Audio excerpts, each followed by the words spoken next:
Hello everyone, मैं ज्योति शर्मा आपके अपने चैनल इजी लिटरेरी लेसन्स पर आपका स्वागत करती हूँ। आज का टॉपिक स्टार्ट करने से पहले आप सभी से रिक्वेस्ट करती हूँ कि प्लीज़ चैनल को सब्सक्राइब कर लें और वीडियो को लाइक और शेयर ज़रूर करें। साथ ही साथ कमेंट बॉक्स में जाकर अपने व्यूज़ भी रखें ताकि मुझे आप सभी का सहयोग महसूस हो। फ्रेंड्स, जब तक आप मुझे कमेंट करके बताएंगे नहीं तब तक मुझे नहीं पता चलेगा कि मेरा पढ़ाने और समझाने का तरीका आपको अच्छा लग भी रहा है या नहीं। आपके कोई भी सवाल टॉपिक से रिलेटेड आप मुझसे पूछ सकते हैं या किसी न्यू टॉपिक के बारे में आपको कुछ भी जानना या समझना हो तो आप मुझे कमेंट करके बता सकते हैं। तो चलिए ज़्यादा टाइम ना वेस्ट करते हुए हम आज का टॉपिक स्टार्ट करते हैं। आज का जो हमारा टॉपिक है वो विलियम वर्ड्सवर्थ से रिलेटेड है। विलियम वर्ड्सवर्थ की एक बहुत ही वेल नोन सोनेट है जिसका नाम है the word is to much with अस, और आज हम उसके बारे में पढ़ेंगे। तो हम सोनेट को स्टार्ट करें उससे पहले विलियम वर्ड्सवर्थ के बारे में जान लेते हैं। देखिए जो आपको स्क्रीन पर दिखाई दे रहे हैं विलियम वर्ड्सवर्थ हैं, इनके बारे में हम पढ़ेंगे। विलियम वर्ड्सवर्थ 1770 टू 1850 ये इनका लाइफ स्पैन है। 1770 जो है इसमें इनका जन्म हुआ था, 1850 में इनकी मृत्यु हुई थी। Was an English romantic poet. देखिए रोमांटिक पोइट क्यों कहा गया है, इसका मतलब ये नहीं है कि इन्होंने रोमांस से रिलेटेड कविताएं लिखी हैं तो ये रोमांटिक पोइट है। नो, रोमांटिक एक एज है। इंग्लिश लिटरेचर को बहुत सारी एजेस में डिवाइड किया गया है जिनमें से एक है romantic as. Romantic age actually जब पढ़ाएंगे तो बहुत डिटेल से आपको समझाएंगे, लेकिन आपको एक मैं ब्रीफ में बता दूं कि romantic age actually late 18th century में स्टार्ट हुई थी, यानी 1798 से लेकर लगभग 1837 तक ये एज चली है। तो इस एज के ये बहुत ही वेल नोन राइटर कहलाए हैं। इन्होंने देखिए क्या किया, who had launch the romantic age in English literature with the publication of lyrical ballads. Lyrical ballads जो है कलेक्शन ऑफ पोएम्स है ना, जिसका फर्स्ट पब्लिकेशन 1798 में हुआ था। लिरिकल बैलेड्स जो कि विलियम वर्ड्सवर्थ ने और एस.टी. कॉलरिज ने दोनों ने मिलकर पब्लिश करवाई थी, दोनों ने मिलकर तैयार करी थी। तो वहीं से आप ये समझें कि रोमांटिक एज की शुरुआत हो गई थी। भाई रोमांटिक एज का जहाँ जिक्र आता है वहाँ पे ये कुछ पॉइंट्स हैं जो बताए बिना, जिनको लिटरेचर की नॉलेज है बताए बिना नहीं रह पाते। तो मैं आपको बता दूं कि रोमांटिक एज में क्या था कि पहले जो पोइट थे ना, वो जो भी पोइट्री लिखते थे उस पोइट्री को थोड़ा सा उन्होंने चेंज करने की कोशिश करी है। रोमांटिक एज वाले जो लोग होते थे वो कहते थे कि हमें इमोशंस, पेशेंस, है ना, और हमें अपने पास्ट के बारे में, नेचर के बारे में, हमें चाइल्डहुड के बारे में, मीन्स इन सारी चीज़ों के बारे में बहुत नीट एंड क्लीन और प्योर डिस्क्रिप्शन देना चाहिए। यानी जो हम लिखें वो ऐसा लिखें जो लाइफ लाइक हो, मतलब हाँ जिसमें इमोशंस हो, जिसमें कुछ हमारे पास्ट की बात की गई हो, जिसके अंदर लव फॉर नेचर हो, जिसमें प्योरिटी ऑफ चाइल्डहुड हो, या फिर अपना खुद का रियलाइजेशन यानी सेल्फ रियलाइजेशन हो। इस टाइप के कुछ ग्रुप ऑफ पोइट्स थे जिन्होंने इस रोमांटिक एज को आगे बढ़ाया और इस रोमांटिक एज को वेल नोन बनाया, जिसमें से विलियम वर्ड्सवर्थ को जो है बहुत ही जाना माना राइटर माना जाता है। देखिए आगे क्या है, Wordsworth is known for his love of nature. देखिए बताया है कि वर्ड्सवर्थ को बहुत ही मतलब इस चीज़ के लिए जाना जाता है कि इनको प्रकृति से बहुत प्रेम था, यानी प्रकृति के ऊपर इन्होंने बहुत सारी अपनी कविताएं लिखी हैं। इन्हें प्रकृति का एक तरह से पुजारी कहा गया है कि प्रकृति की पूजा किया करते थे। And his celebration of the simple life, और एकदम सादा जीवन को सेलिब्रेट करते थे, यानी इनको नेचर से रिलेटेड जो लाइफ है वो इनको बहुत पसंद थी। ही was a strong advocate for using the language of common people. आम लोगों को, जैसे अभी मैंने आपको बताया कि रोमांटिक एज से रिलेटेड जो भी पोइट थे वो क्या करते थे, कॉमन लैंग्वेज को यूज करते थे। क्यों? वो ये सोचते थे कि हमने जो कविताएं लिखी हैं वो कविताएं आम लोगों तक पहुंचे। कि देखिए अगर हम बहुत ही टफ, बहुत ही टिपिकल, बहुत ही ऑब्सक्योर सी लैंग्वेज यूज करेंगे तो कौन पढ़ पाएगा? पढ़े लिखे इंटेलिजेंट लोग, और उनकी संख्या कितनी है? कुछ मात्रा में ही है। ज़्यादातर जो लोग हैं आज के टाइम पे भी, ज़्यादातर जो लोग हैं वो कॉमन पीपल हैं, एक मीडियल, ये समझिए कि एक मीडिएटर हैं, मतलब बहुत हाई लेवल के लोग और बहुत ही लोअर लेवल के जो लोग हैं उनके बीच में जो मीडिएटर हैं वो है कॉमन बींग्स। मतलब उसके अंदर सब आ जाते हैं, बहुत ज़्यादा पढ़े लिखे भी, बहुत कम पढ़े लिखे भी, बिल्कुल ना पढ़े लिखे भी, सभी आ जाते हैं। तो ये कहते हैं कि मैं वो लैंग्वेज यूज करूं, या एक कवि ऐसी लैंग्वेज यूज करे जो कॉमन पीपल पढ़ सके, है ना। देखिए क्या क्या कहते हैं कि he was a strong advocate for using the language of common people in poetry and is remembered for his spiritual and philosophical poetry. ये स्पिरिचुअल और फिलोसफिकल पोइट्री के लिए भी जाने जाते हैं। He served as Britain poet ल्यूरेट।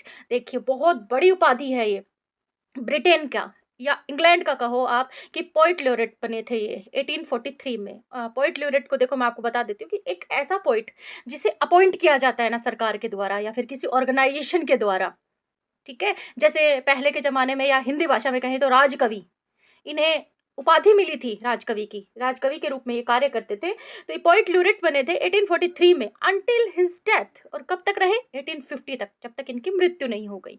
ठीक है, तो ये थे हमारे विलियम वर्ड्सवर्थ। अब हम आज की अपनी पोएम स्टार्ट करते हैं। आज की जो हमारी पोएम है, the world is too much with अस, जो मेन हेडिंग है वही आपको थोड़ा सा कंफ्यूज करेगा, क्योंकि इसके दो मतलब हैं। शुरू करेंगे पोएम। पोएम के बारे में पहले थोड़ा जान ले कि क्या है, कि in this poem Wordsworth talks about how people are too focused on material things and have lost touch with nature. इस पोएम के अंदर विलियम वर्ड्सवर्थ ये हमें बताना चाह रहे हैं। देखो बच्चे, जब आप सोनेट के बारे में, पोएम के बारे में थोड़ा सा जान लेंगे ना, तो सोनेट को पढ़ने का मजा ही अलग होगा। इसको थोड़ा सा अच्छे से समझ लो, अच्छे से आप समझ लोगे तो आपको सोनेट बहुत अच्छे से समझ में आ जाएगी। और ये नहीं है कि आप एक स्टूडेंट हैं तो आपको इसे अच्छे से समझना है, नहीं, आप इसे समझकर समझा भी सकते हैं एक टीचर के रूप में, अगर आप ये बारीकियां समझ जाएंगे तो देखते हैं क्या क्या है इसके अंदर। कि ये जो पोएम है, इस पोएम में विलियम वर्ड्सवर्थ ने ये जिक्र किया है कि कैसे लोग भौतिकतावाद की तरफ जाते जा रहे हैं, मटेरियल जो लाइफ है उसकी तरफ सबसे ज्यादा झुकते जा रहे हैं, और उनका जो टच है ना नेचर से वो कम होता जा रहा है, यानी प्रकृति से उनका जो लगाव है वो कम होता जा रहा है। मैं आपको डिटेल से समझाऊंगी इस टॉपिक के ऊपर, है ना, विलियम वर्ड्सवर्थ के ऊपर। मतलब ये समझिए आपकी बहुत लंबी चर्चा हो सकती है, लेकिन हमें थोड़ा लिमिटेड टाइम के अंदर वीडियो को समाप्त करना होता है, तो इसलिए मैं आपको थोड़ा ब्रीफ में बताती चल रही हूँ। अगर आप लोगों की रुचि है विलियम वर्ड्सवर्थ को पढ़ने की तो प्लीज मुझे कमेंट करके बताना, मैं एक स्पेशल इसके ऊपर वीडियो बनाकर और फिर आपको बताऊंगी विलियम वर्ड्सवर्थ के बारे में। ये बहुत ही ये समझिए वेल नोन पोइट है, और बहुत ही एग्जामिनेशन पॉइंट ऑफ व्यू के हिसाब से देखा जाए तो बहुत ही इंपॉर्टेंट भी है।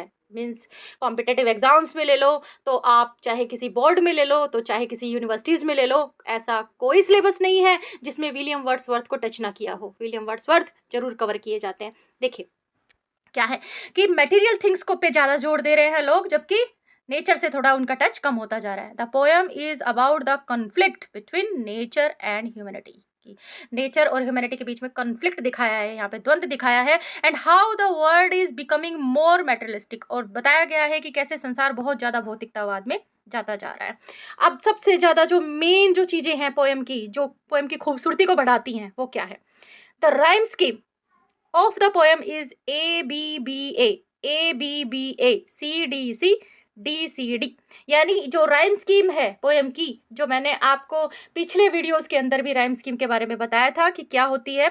आप लोगों को अगर नहीं आती है तो आप मेरे पीछे के वीडियोस के अंदर जा सकते हैं, इसीलिए मैं आपको बार बार बोल रही हूँ कि चैनल को सब्सक्राइब कर लीजिए, नोटिफिकेशन बेल को दबा लीजिए।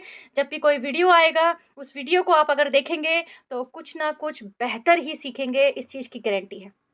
The rhyme scheme of the poem is ABBA, ABBA। अब देखिए 4 4 8 यानी 8 लाइन का एक ऑक्टेव लिखते हैं ये, और CD 6 लाइन का एक सेस्टेट लिखते हैं ये। उसमें मैंने पिछले वीडियोस में बहुत डिटेल में ये चीजें बताई हैं। आगे देखिए, this is the rhyme scheme of a Petrarchan sonnet. ये जो राइम स्कीम है ये पेट्रार्कन सोनेट कहलाती है, यानी पेट्रार्क के नाम पर ये फेमस हुई है। पेट्रार्क का यही एक तरीका था कि वो पहले एक ऑक्टेव लिखते थे 8 लाइन का, उसके बाद एक 6 लाइन की सेस्टेट लिखते थे। ये एक सोनेट है, सोनेट के 14 लाइनें होती हैं, मैंने समझाई थी पिछले वीडियोस में, तो आप उसमें देखिए, अच्छे से समझिए तो आपको ये समझ में आएगा। अभी अगर हम यहाँ पे डिटेल में डिस्कस करेंगे तो वीडियो काफी लंबा चला जाएगा, ध्यान से सुनिए। पेट्रार्कन सोनेट ये फॉलो कर रहे हैं, पेट्रार्कन सोनेट का जो पैटर्न है उसको फॉलो कर रहे हैं, which is divided into 2 parts, जो 2 पार्ट्स में डिवाइडेड है। एन ऑक्टेव यानी फर्स्ट 8 लाइन, यानी पहले शुरू में 8 लाइनें लिखी हैं, with the rhyme scheme ABBA, ABBA and A sestet, और उसके बाद में एक सेस्टेट लिखते हैं the last 6 line, with the rhyme scheme CD CD CD, उसके बाद में एक सेस्टेट लिखते हैं 6 लाइनों का, जिसका राइम स्कीम ये रहता है। The Petrarchan sonnet typically present a problem.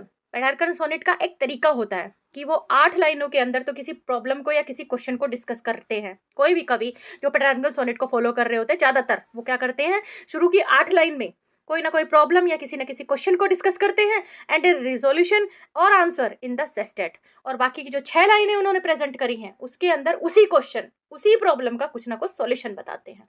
In this poem, Wordsworth presents the problem of humanity's disconnection from nature in the octave, and his personal response to this problem is the sestet. यहाँ भी Wordsworth ने यही किया है, शुरू की 8 line में nature के साथ में किस तरह से कनेक्शन कम करता जा रहा है ह्यूमन बींग, और कैसे उन्होंने फिर 6 लाइनों में लास्ट में ये बताया है कि उन्हें क्या करना चाहिए, वो क्या खुद क्या करना चाहते हैं। चलिए अब हम अपनी पोएम की साइड बढ़ते हैं। पोएम हमारी क्या कह रही है, देखिए। The world is too much with us late and soon. Very first line, the world is too much with us. ये जो लाइन है ये एक एम्बिग्यूटी पैदा करती है, यानी पढ़ने वाले के मन पर, पढ़ने वाले की थिंकिंग पर डिपेंड करता है कि वो इस लाइन को कैसे समझे। The world is too much with अस, इसको आप ये भी समझ सकते हैं कि संसार में बहुत कुछ है हमारे लिए, या फिर इसको ऐसे भी समझ सकते हैं कि हमने इस संसार के साथ, यानी the world is too much with अस, कि हमने इस संसार के साथ इतना कुछ किया हुआ है कि अब बहुत हो चुका, कि हमने बहुत कर लिया, यानी अब हद हो गई, यानी इंसान बोझ है इस संसार के ऊपर। आप किसी भी तरीके से इसको देख लीजिए। देखिए पहली जो 8 लाइनें पेट्रार्कन सोनेट के अंदर जो की जाती है वो एक प्रॉब्लम को रख के की जाती है, तो आप ये समझ लीजिए एक तरह की शिकायत है। क्या कहना चाह रहा है कवि कि बस अब हद हो गई, बहुत हो गया, संसार के साथ हमने बहुत कुछ कर दिया। लेट एंड सून, या पहले भी करते आए हैं और अभी भी कर रहे हैं। गेटिंग एंड स्पेंडिंग, क्या कर रहे हैं हम लोग, गेटिंग यानी कमा रहे हैं एंड स्पेंडिंग यानी खर्च कर रहे हैं।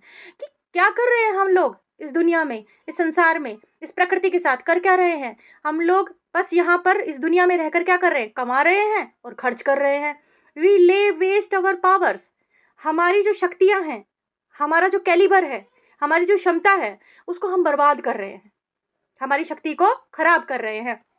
Little we see in nature that is ours, कि हम किस चीज के अंदर जा रहे हैं, हम सारे के सारे प्रकृति से दूर जा रहे हैं, हम प्रकृति की तरफ तो ध्यान ही नहीं दे रहे हैं। लिटिल वी सी, बहुत कम देखते हैं नेचर के बारे में, हम कहीं नहीं जा रहे। कहाँ जा रहे हैं, देखो ये फोटो मैंने इसीलिए पहले ला दी है कि कहाँ देख रहे हैं हम। We have given our hearts away, हम अपने दिल को प्रकृति से दूर करते जा रहे हैं। ए सॉर्डिड बोन, एक सॉर्डिड बोन की तरह।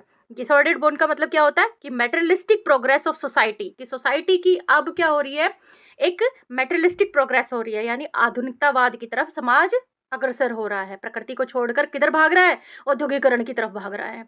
The sea that bares her bosom to the moon, the sea that bears her bosom to the moon, the wind that will be howling at all hours and are up gathered now like sleeping flowers। अब देखिए ये बता रहा है कि प्रकृति के अंदर तो कितना कितना सुंदर सुंदर सब कुछ है। ये देखो सामने फोटो में आपको दिख रहा होगा कितना प्यारा सा समुद्र है और कितना सुंदर सा एक चांद दिखाई दे रहा है कि समुद्र अपनी बाहें फैलाए रखा है, उसने अपना सीना चौड़ा कर रखा है और मून को गले लगाना चाहता है। यानी देखो कितना सुंदर दृश्य है। अगर प्रकृति को हम देखें तो देखो सामने आपको दिखाई दे रहा है कि समुद्र है और सामने चांद है, कि समुद्र अपना सीना ऐसे खोल कर खड़ा है और चांद को अपने गले लगाना चाहता है, और कितना सुंदर दृश्य है। और क्या आगे क्या है, the winds that will be howling at the hour, और देखो कितनी प्यारी प्यारी हवाएं चले। मतलब प्रकृति का दृश्य देखो आप, एक से एक सुंदर चीजें, एक से एक सुंदर चीजें, और हम क्या कर रहे हैं।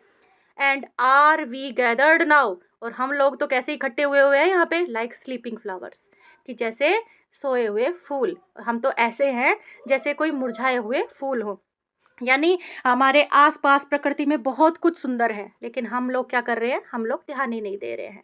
जैसे इसको बहुत ही आज के कॉमन अगर एग्जाम्पल के रूप में देखा जाए तो क्या होता है कि एक 2 BHK के मकान के अंदर इंसान अपनी जिंदगी बिता देता है। मेन गेट को बंद कर लेता है, घर के दरवाजों को बंद कर लेता है, अंदर टीवी देखा, अंदर खाया, अंदर फ्रेश हो आया, अंदर ही सारे काम कर लिए, बस जी वहां तक लाइफ है। सुबह उठकर ठंडी हवा में जाना नहीं, सुबह उगते हुए सूरज को देखना नहीं, सुबह की धूप लेनी नहीं, शाम को घूमना नहीं। मतलब आज का जो इंसान है ना, वो कमाने में, खाने में, खर्चने में इतना व्यस्त हो गया कि वो प्रकृति के नज़ारे तो ले ही नहीं पा रहा। आगे देखिए कभी क्या कह रहा है, for this for everything we are out of tune, इन सब के लिए हम लोग तो कहीं दूर ही खड़े हैं। यानी ये जो इतने सुंदर सुंदर दृश्य हैं, देखिए ये प्रकृति का दृश्य है, ये प्रकृति का दृश्य है, इनसे तो हम बहुत दूर निकल गए। यानी हम लोग तो इनके ऊपर ध्यान ही नहीं दे रहे हैं। चलिए आगे क्या कहना चाह रहा है। अब इसके अंदर तो उसने सारी प्रॉब्लम बता दी, अब आगे के सेस्टेट में क्या कहता है देखो। It moves us not great God I'd rather be, कि ये सारी चीजें जो है ना भगवान, मैं तो ये चाहूंगा कि काश ऐसा होता। ए पैगन स्कल्ड इन ए क्रीड आउटवर्न। बेटा देखो एक फ्रेज है ये, ए पैगन स्कल्ड इन ए क्रीड आउटवर्न। इसका मतलब ये होता है कि पोइट क्या चाहता है, पोइट एक पैगन फैमिली में पैदा होना चाहता है। पैगन से क्या मतलब है, देखो पैगन्स जो होते थे ना, ये लोग प्रकृति के बहुत टच थे। आप ऐसे मान के चलो कि जैसे जब संसार में कोई भी जन्म नहीं लिया था, जैसे आपने अपने बड़े बूढ़ों से सुना नहीं, आदम की बात सुनी होगी कि सबसे पहले धरती के ऊपर जो इंसान के रूप में जन्म लिया था उसका नाम था आदम। तो उस समय कुछ भी नहीं था, सिर्फ प्रकृति थी, पेड़ पौधे, बस यही सब, पत्ते वत्ते सब यही था और कुछ नहीं था। उसको कोई कमाने की, कोई खाने की, किसी चीज की चिंता नहीं थी। पेड़ पौधे फूल फाल कुछ भी उसको मिल जाता था, उसी से काम चला लेता था, खा लेता था, उन्हीं से अपने कपड़े, मतलब उन पत्तों से ही अपना शरीर ढक लेता था। तो ये क्या कहता है कि मैं प्रकृति के टच में जाना चाहता हूँ, मैं इतनी दूर नहीं जाना चाहता उनसे। तो हे भगवान, काश कि मैं होता, काश कि मैं जन्म ले लेता किनके, पैगन परिवार में, ऐसे परिवार में जो परिवार प्रकृति के बहुत नजदीक है। पैगन लोग वो लोग होते हैं जो प्रकृति के बहुत टच में होते हैं, है ना। So might I standing on this pleasantly, तो मैं क्या करता, मैं भी एक बहुत ही प्लीजेंट से, बहुत ही शांत सी जगह पे जाकर खड़ा होता। यानी अगर मैं प्रकृति के टच में होता तो मैं बहुत शांत होता, यानी बहुत ही मेरा दिमाग शांत होता, मेरे दिमाग में इतने सारे सवाल नहीं चल रहे होते।